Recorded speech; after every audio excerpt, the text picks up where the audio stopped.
Welcome back to part 2 of the lesson. In this lesson, we're going to look at an application of the data science approach to extracting structure property linkages. So now on to step 3. In this step, we're trying to connect the principal components we established in step 2 to the properties we established in step 1. We're going to take a very simple approach and we're going to try and connect these variables to a very simple polynomial expression. In this expression, P1 is principal score 1, P2 is principal score 2. The table here shows the expressions we actually use. The property of interest, let's say, is the yield point, the effective yield point. And for this property of interest, it turns out that we only need to use 3 terms: a constant term, a linear term in the principal component 1, and a term that has principal component 1 times principal component 2. So it's something like this. Whereas if you look at another property like the localization propensity, turns out we need to use a lot more terms. The decision on how many terms we use for each case really depends on the error in the linkage and, more importantly, the cross validation. Again, we discussed leave one out cross validation in a previous lesson. To remind you, what it does is it tells us when we have an overfit.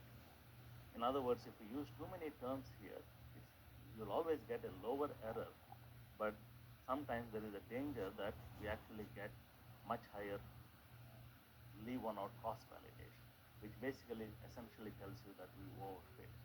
So as a particular example in this case, we notice that this particular choice of number of principal components 5 and number of polynomial degree 3, in this particular case gives us the best leave one out cross validation error.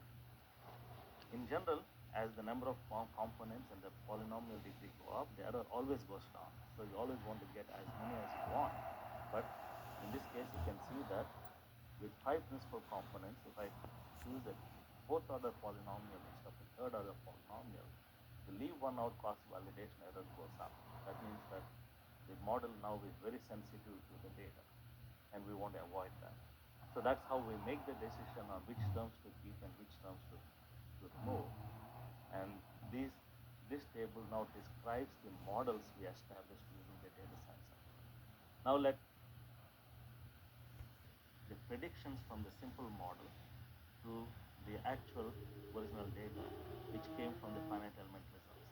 So in some sense, we think of the simulation results as ground truth, and we're looking at how well the predictions capture the simulations. If everything is done well, in other words, if our models are really good, all the data should be along this line, the black line. If in fact all the data is exactly on the black line, then we have a really good model. So in this particular case, we are comparing the predictive ability of the data science model, which is shown in red on these plots, versus the predictive capability of some of the traditionally used approaches. So for example, in this case, when you're looking at the effective yield point, one might be tempted to use in conventional approaches, use a power law that connects the effective yield point to the particle size, or another power law that connects to the volume fraction of the inclusions. And you'll see that both of these conventional approaches do poorly compared to the data science approach.